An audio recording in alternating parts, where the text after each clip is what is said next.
To begin Pride Month, we will read some of the works of the ancient Greek lyricist Sappho. She was given nicknames such as the 10th Muse, in Greek mythology there are 9, and whose work highly spoke about her reverence, love, and desire for women, and who today is known as the symbol of love and desire between women, with Sapphic and Lesbian deriving from her name and homeland in Greece called Lesbos. So travel with me as we discover the world of LGBTQ authors from when they could not be genuinely open and be who they were born to be. On Riverside Readings, a dramatic reading radio show hosted by me, Trent Mylie.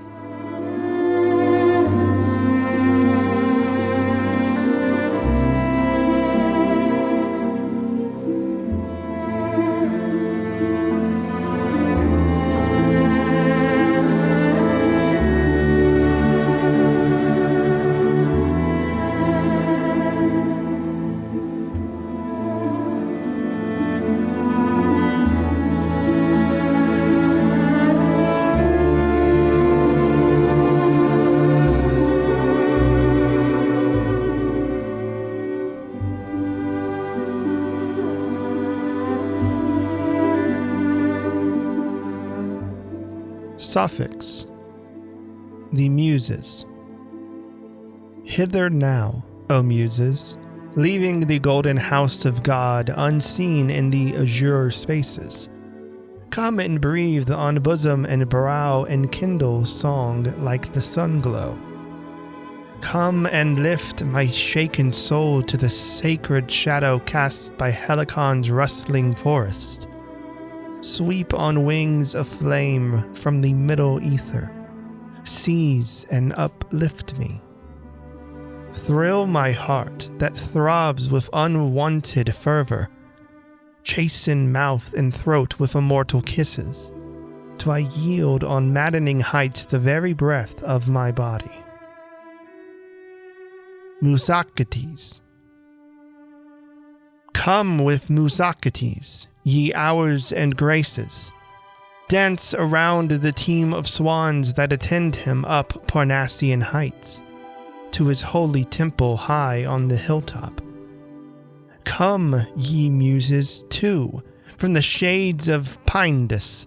Let your songs, that echo on winds of rapture, wake the lyre he tunes to the sweet, inspiring sound of your voices.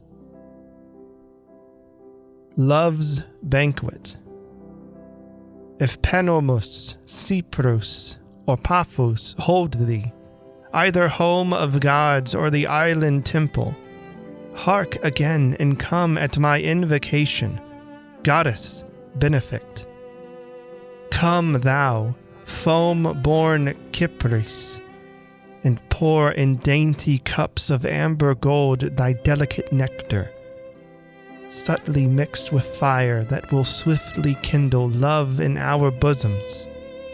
Thus the bowl ambrosial was stirred in Paphos for the feast. In taking the burnished ladle, Hermes poured the wine for the gods who lifted reverent beakers. High they held their goblets and made libation, spilling wine as pledge to the fates in Hades, quaffing deep and binding their hearts to Eros, lauding thy servant. So to me and my lesbians round me gathered, each made mine an amphor of love long tasted, bid us drink, who sigh for thy thrill ecstatic, passion's full goblet. Grant me this, O Cypris, and on thy altar dawn will see a goat of the breed of Naxos, snowy doves from Kos in the drip of rarest lesbian vintage. For a regal taste is mine, and the glowing zenith lore and beauty of suns must brighten love for me, that ever upon perfection trembles elusive. Moon and stars. when the moon at full on the sill of heaven lights her beacon, flooding the earth with silver, all the shining stars that about her cluster hide their fair faces. So when Anactoria's beauty dazzles sight of mine, grow dim with the joy it gives me. Gorgo, Attis, Girino, all the others fade from my vision. Ode to Anactoria. Peer of gods to me is the man thy presence crowns with joy. Who hears, as he sits beside thee, accents sweet of thy lips, the silence breaking with lovely laughter? Tones that make the heart in my bosom flutter. For if I, the space of a moment even, near to thee come, any word I would utter instantly fails me. Vain my stricken tongue would a whisper fashion. Subtly under my skin runs fire ecstatic. Straightway mist surge dim to my eyes and leave them reft of their vision. Echoes ring in my ears. A trembling seizes all my body bathed in soft perspiration. Pale as grass I grow in my passion's madness, like one insensate. But must I dare all, since to me unworthy, bliss thy beauty brings that a god might envy? Never yet was fervid woman a fairer image of Kypris. Ah, undying daughter of God, befriend me. Calm my blood that thrills with impending transport. Feed my lips the murmur of words to stir her bosom to pity. Overcome with kisses her faintest protest.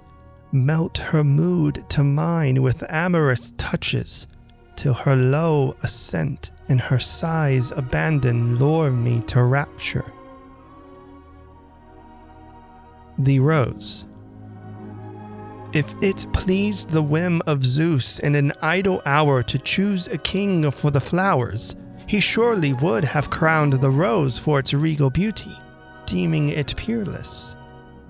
By its grace is valley and hill embellished, earth is made a shrine for the lover's ardor. Dear is it to flowers as the charm of lovely eyes are to mortals. Joy and pride of plants, and the garden's glory, beauty's blush it brings to the cheek of meadows, draining fire and dew from the dawn for rarest color and odor. Softly breathe, its scent is a plea for passion, when it blooms to welcome the kiss of Kypris. Sheathed in fragrant leaves, its tremulous petals laugh in the zephyr. Ode to Aphrodite. Aphrodite, subtle of soul and deathless, daughter of God, weaver of wiles, I pray thee neither with care, dread mistress, nor with anguish. Slay thou my spirit, but in pity hasten. Come now, if ever from afar of old when my voice implored thee. Thou hast deigned to listen, leaving the golden house of thy father, with thy chariot yoked, and with doves that drew thee, fair and fleet around the dark earth from heaven, dripping vibrant wings down the azure distance, through the mid-ether. Very swift they came, and thou, gracious vision, leaned with face that smiled in immortal beauty, leaned to me and asked, what misfortune threatened? Why I had called thee? What my frenzied heart craved in utter yearning, whom its wild desire would persuade to passion? What disdainful charms, madly worshipped, slight thee? Who wrongs thee, Sappho? She that fain would fly, she shall quickly follow. She that now rejects, yet with gifts shall woo thee. She that heeds thee not, soon shall love to madness, love thee, the loaf one. Come to me now thus, goddess, and release me from distress and pain. And all my distracted heart would seek, do thou, once again fulfilling, still be my ally. Summer. Slumber streams from quivering leaves that listless bask in heat and stillness of lesbian summer. Breathless swoons the air with the ample blossom's delicate odor.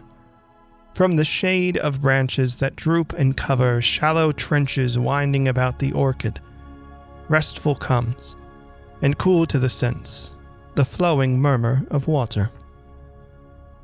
The Garden of the Nymphs. All around, through the apple boughs and blossom, murmur cool the breezes of early summer, and from leaves that quiver above me gently, slumber is shaken. Glades of poppies swoon in the drowsy languor, dreaming roses bend, and the oleanders bask and nod to drone of bees and the silent fervor of noontide. Myrtle converts, hedging the open vista, dear to nightly frolic of nymph and satyr, yield a mossy bed for the brown and weary limbs of the shepherd. Echo ever wafts through the drooping frondage, ceaseless silver murmur of water falling in the grotto cool of the nymphs, the sacred haunt of immortals. Down the sides of rocks that are gray and lichened trickle tiny rills, whose expectant tinkle drips with gurgle hushed in the clear glimmering depths of the basin. Fair on royal couches of leaves recumbent, interspersed with languor of waxen lilies, lotus flowers empurple the pool whose edge is cushioned with mosses. Here recline the nymphs at the hour of twilight, back in shadows dim of the cave, their golden sea-green eyes half-lidded up to their supple waist in the water. Sheltered once by ferns, I espied them binding tresses long, the tint of lilac and orange. Just beyond the shimmer of light, their bodies roseate glistened. Deftly, then, they girdled their loins with garlands, linked with leaves luxuriant limbs and shoulder. On their breasts they bruised the red blood of roses from the fresh garden. She of orange hair was the nymph Euxanxis, and the lilac-tressed were Iphis and Io. How they laughed, relating at length their ease in evading the satyr. Aphrodite's doves. When the drifting gray of the vesper shadow dimmed their upward path through the midmost azure, and the length of night overtook them distant far from Olympus, far away from splendor and joy of Paphos, from the voice and smile of their peerless mistress, back to whom their truant wings were in rapture speeding belated. Chilled at heart and grieving, they dropped their pinions, circled slowly, dipping in flight toward Lesbos, down through dusk that darkened on Mytilene's columns of marble, down through glory wan of the fading sunset, veering ever toward the abode of Sappho, toward my home, the fane of the glad devoted slave of the goddess. Soon they gained the tile of my roof and rested, slipped their heads beneath their wings while I watched them sink to sleep in dreams in the warm and drowsy night of midsummer. Anacreon's Song. golden-throned Muse, sing the song that in olden days was sung of love and delight in Teos, in the goodly land of the lovely women. Strains that in other years the hoary bard with the youthful fancy set to mirthful stir of flutes. When the dancing nymphs that poured the wine for the poet's banquet mixed it with kisses. Sing the song while I, in the arms of Aeneas, seal her lips to mine with a lover's fervor. Breathe her breath and drink her sights to the honeyed lull of the melics. The daughter of Cyprus. Dreaming I spake with the daughter of Cyprus, heard the languor soft of her voice, the blended suave accord of tones interfused with laughter low and desireful. Dreaming saw her dread ineffable beauty, saw through texture fine of her clinging tunic blush the fire of flesh, the rose of her body, radiant, blinding. Saw through filmy meshes the melting lovely flow of line, the exquisite curves whence piercing rapture reached with tangible touch to thrill me, almost to slay me. Saw the gleaming foot and the golden sandal held by straps of Lydian work thrice doubled over the instep's arch and up the rounded dazzling ankle. Saw the charms that shimmered from knee to shoulder, hint of hues, then milk or the snowdrift whiter. Secret grace, the shrine of the soul of passion, glows that consumed me.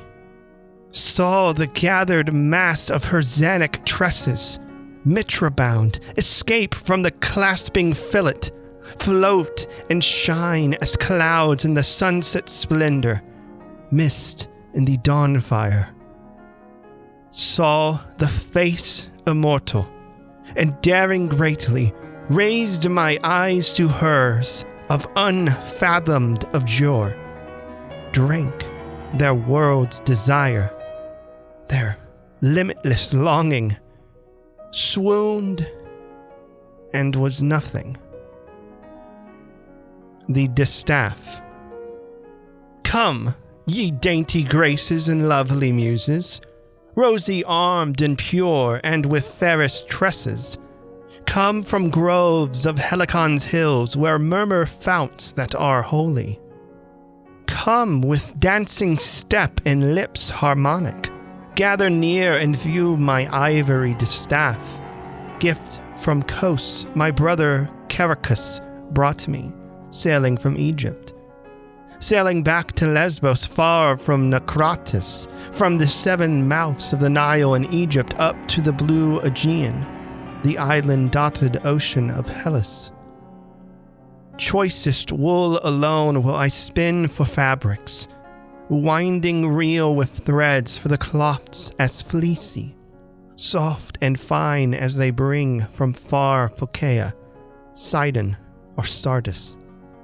While I weave my thought shall engird the giver, whether here or far on the sea, or resting couched in shady courts with the lovely garland girls of Naucratis. The sleep wind, softer than mist o'er the pale green of waters, o'er the charmed sea, showed with sandals of shadow comes with warm sleep wind of Argolis, floating garlands of fragrance. Comes the sweet wind by the still hours attended, touching tired lids on the shores dim with distance, ever its way toward the headland of Lesbos, toward Mytilene. Faintly one fair star of evening enkindles, on the dusk afar its lone fire Aegean, shining serene till the darkness will deepen others to splendor, bringing ineffable peace, and the gladsome return with the night of all things that morning ruthlessly parted, the child to its mother, lover to lover.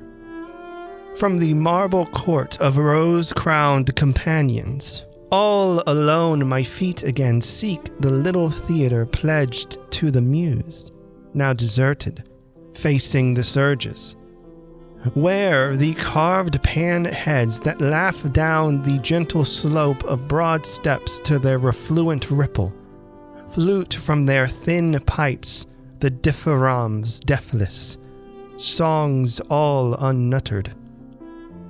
Empty each seat where my girlfriends acclaimed me, poets with names on the tired stone engraven, over whose verge blooms the apple tree, drifting perfume and petals.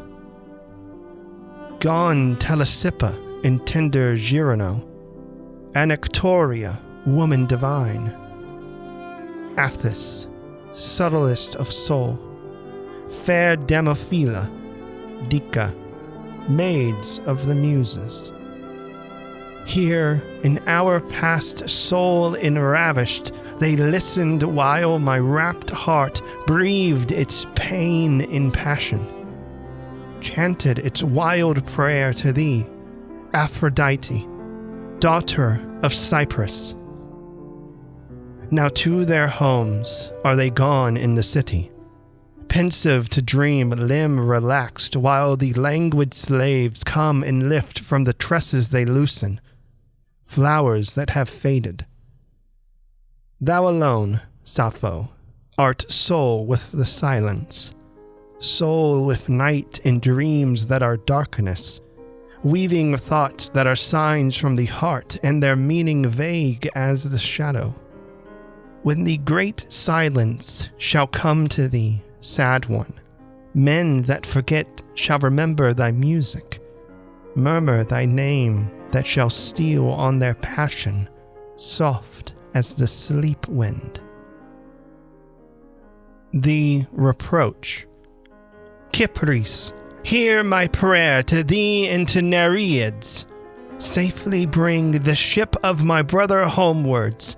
Bring him back unharmed to the heart that loves him, throbbing remorseful.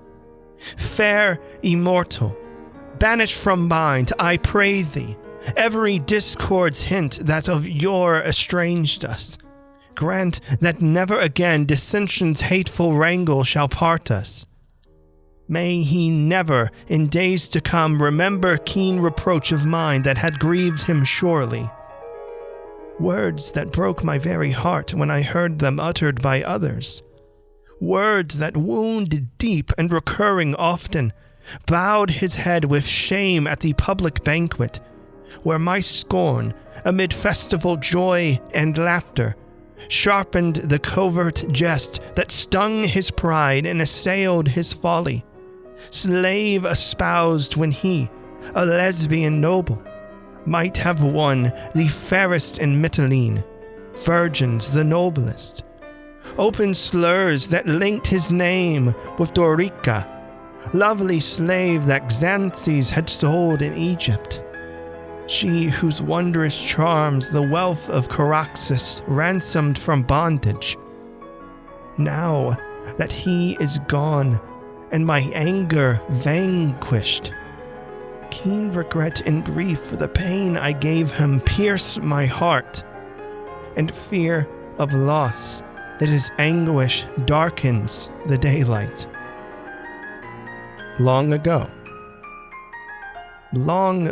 beloved, thy memory, Attis, saddens still my heart as the soft Aeolic twilight deepens down on the sea, and fitful winds that have wandered over groves of myrtle and amathont waft forgotten passion on breaths of perfume. Long ago, how madly I loved thee, Athis, faithless, light-hearted loved one, mine no more, who lovest another more than me. The silent flute, and the faded garlands haunt the heart of me thou forgottest, long since thy lover.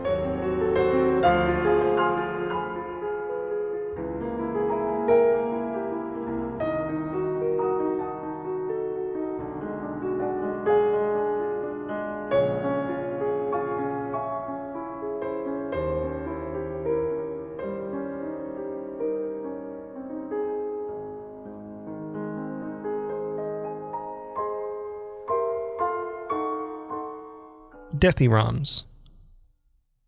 Hymn to Paphia. Immortal Paphia, have I earned thy hate that I should burn in passion's fatal flame? Is not my constant service thine to claim, my prayers appeal with praise of thee elate? Has not my life been one sole hymn of thee, one quivering chord on love's harp overwrought? My soul has trembled up to thee in thought, probed to its depth thy very ecstasy. Are not my countless heartbeats each a vow, of tribute throbs a garland? For thy gain the fates have drenched my soul in passion's rain, Pieria's roses twined about my brow. The virgin harvest of my heart was thine, I shuddered in the joy that half consumed. The votive garlands on thy altar bloomed, my days were songs to nights of bliss divine. Why try me then with torture, gracious queen? Why verge me on this rapture's dread abyss, hold breast from breast and stay the yearning kiss? Couldst thou fashion pain that stung less keen? The throe of Tantalus is mine to bear, beauty that Thetis-like eludes my clasp, glances that lure, that make each breath a gasp, and then disdainful gloat at my despair. Scornful she dwells beyond my ardour's clutch, bathed in an aureole of carnal fire. Oh, bind her equal slave to fond desire, let passion's tingling warmth her being touch. Come to me, goddess, come as once of old, hearing my voice implore thee from afar. I drew to earth thy dazzling avatar, accord the smile of piercing bliss untold.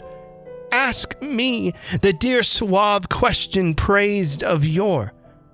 Sappho, who grieveth now thy mad fond heart?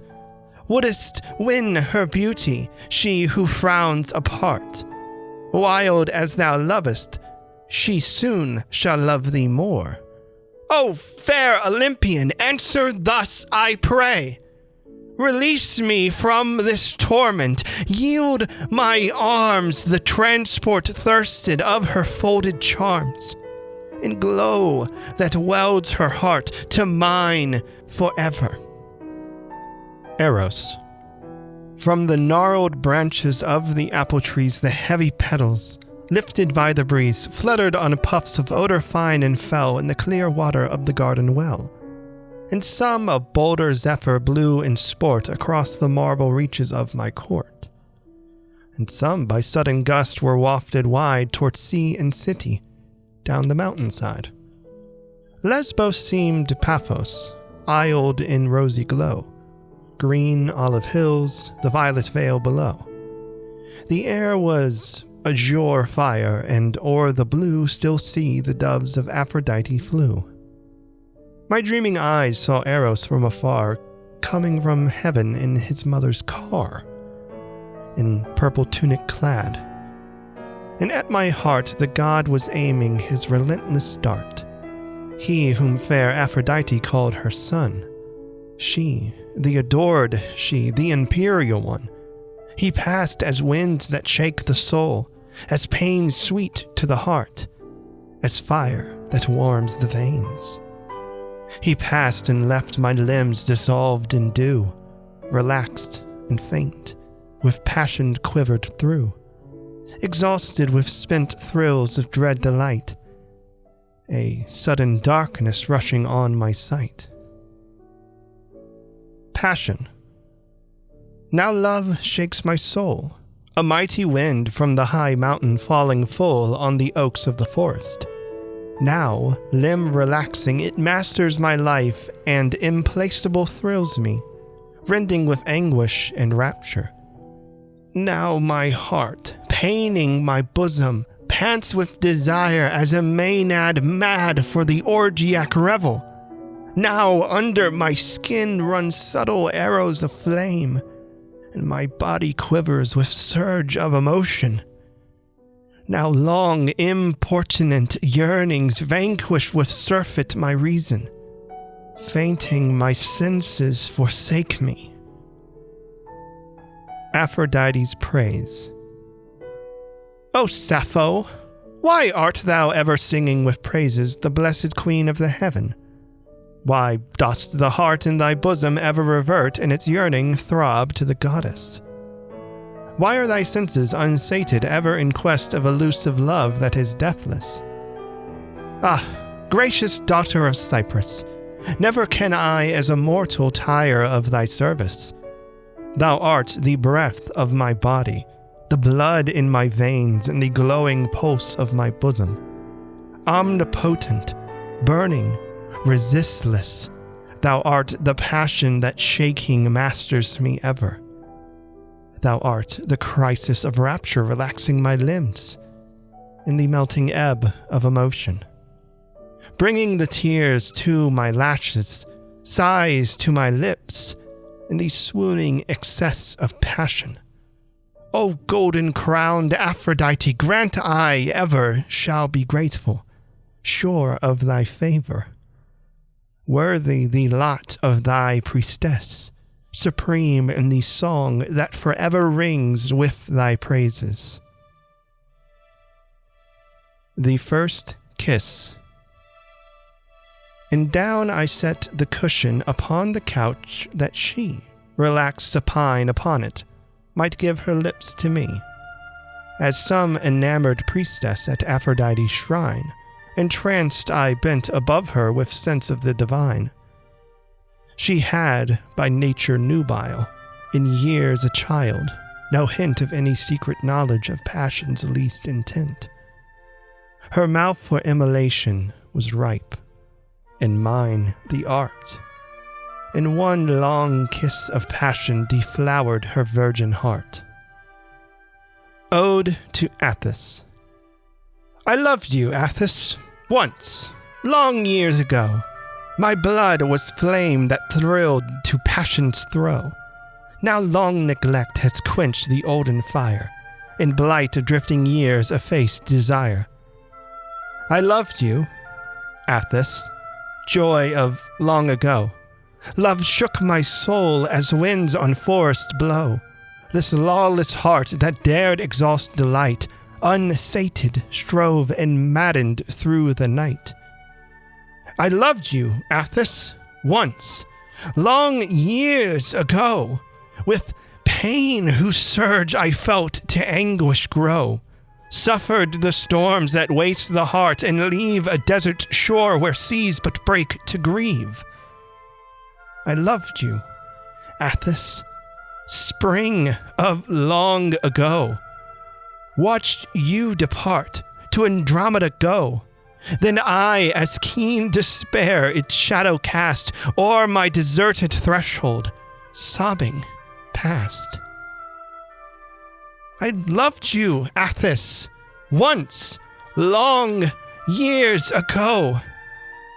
The thought of me is hateful now, I know, and all the lavish tenderness of old has gone from me and left my bosom cold. I loved you, Atthis. Dream of long ago.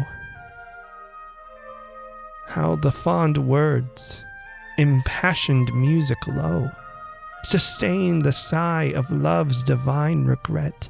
No length of time may bid the heart forget. Comparison. Less soft a Tribian robe of texture fine, less delicate a rose than flesh of thine. Whether thy breast than snow that virgin lies, and deeper than the blue of seas thy eyes. More golden than the fruit of orange trees, thy locks that floating lure the satyr breeze.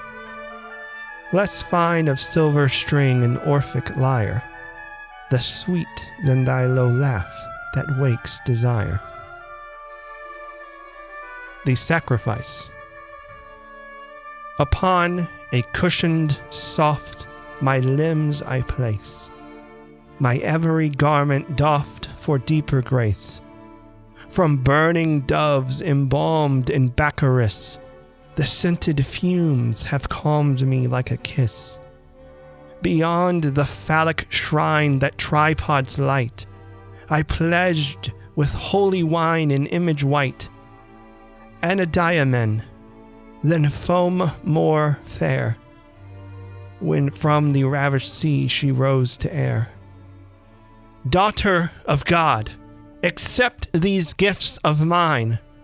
Last night my body slept in arms divine. These sated lips and eyes that erstwhile sued, accord this sacrifice in gratitude. Leda. Once on a time, they say that Leda found beneath the thyme an egg upon the ground. And yet the swan she fondled long ago was whiter than its shell of peeping snow. Amobium, Lucaeus, and Sappho. Violet-weaving Sappho, pure and lovely, softly smiling Sappho, I would utter something that my secret hope has cherished, did no painful sense of shame deter me. Had the impulse of thy heart been honest, it had urged no evil supplication. Shame had not abashed thy eyes before me, and thy words had done thee no dishonor. Softly smiling Sappho, longing binds me, tell thee all that in my heart lies hidden. Have no fear, Ecclusius, to offend me. Thy emotion stirs my heart to pity. I desire thee, violet-weaving Sappho, love thee madly, softly smiling Sappho. Hush, Ecclusius, thou must choose a younger comrade for thy couch, for I would never join thy years to mine. The gods forbid it. Youth and ardent fire to age in ashes. The Love of Selene. Across the still sea's moonlit wave, Selene came softly to seek the Latmian cave, her breast aflame with secret passion's ruthless throe, her scruples done, and burning with desire to know Endymion. The Cretan Dance. As the moon in all her splendor slowly rose above the forest, silent stood the Cretan women around the altar. Girdled close, their clinging tunics, made of some transparent fabric, traced the every curve and lissome of their bodies. With revering eyes uplifted to the round and rising planet, soon its drifting beams of silver lit their faces. Soft and clear its sphere effulgent, full defined above the treetops, steeped in pale, unearthly glamour o'er the landscape. When the argent glimmer rested on the altar piled with garlands, and its glow unveiled the marble Aphrodite. Linking hands, the Cretan women, moving gracefully with metric steps, began to dance a measure to the goddess. All so light their feet, unsandaled, pressed the velvet grass in treading, that they scarcely bruised its tender blooming verdure. Slowly turning in a circle to the east, their voices chanted in a plaintive note the sacred Ithyphallics. Then they paused, their steps retracing toward the west, and answered strophe by antistrophe with choric tones accordant, with the after-song apotic, standing all before the altar. Lo, the hymn in praise of Paphos was completed. to Aclaeus. Countless are the cups thou drainest in thy hymns to Dionysus, O Aclaeus. War and wine alone thou singest, wherefore not of Aphrodite, O Aclaeus. Spacious halls are thine, where many trophies hang in Ares' honor, O Aclaeus. Brazen shields of shining helmets, plates of brass, Chalcidian broadswords, O Aclaeus. When with winter roars the Thracian north winds through the leafless forest, O Aclaeus. Thou dost heap the fire and banish care with many a tawny goblet, O Aclaeus. Hyporchum. Thus contend the maidens in the Cretic dance, rosy arms that glisten, eyes that glance, cheeks as fair as blossoms, parted lips that glow, with their honeyed voices chanting low, with their plastic bodies swaying to the flute, moving with the music never mute. Graceful the orchestric figures they unfold, while the vesper heaven turns to gold. Turns to gold. Lyricus. While charming maids plait garlands for thy brows, Lyricus, bring the pledge for this carouse like lovely Ganymede, brother mine, and cool from thy patera pour the wine. Thy slender limbs have all a satyr's grace. Hylas, the wood god, dimples in thy face. These maids of mine, beloved and loving me, my dreams have made thy nymphs to sport with thee. I heard fair Mytilene's plaudits cease o'er Lycus, Menon, and Dinomenes, and hail thy beauty worthy of the prize, cup-bearer to the council of the wise. No noble youth thy Pratium holds, whose graceful form the purple tunic folds can match with thee. When on affairs of state all Lesbos gathers with the wise and great. Spring.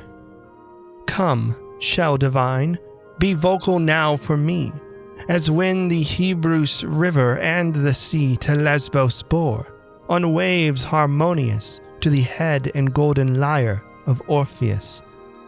Calliope, queen of the tuneful throng, descend and be the muse of melic song. For through my frame life's tides renewing bring the glad vein warming vigor of the spring. The skies that dome the earth with far blue fire make the wide land one temple of desire. Just now across my cheek I felt a god. In the enraptured breeze past zephyr shod. Was that pan flute, O Aethys, that we heard, or the soft love note of a woodland bird? That flame Ascarda's wing that skimmed the stream, or the red flash of our impassioned dream? Soon again, we two shall gather fair garlands of dill and rose to deck our bare white arms that cling, white breast that burns to breast, when the long night of love shall banish rest.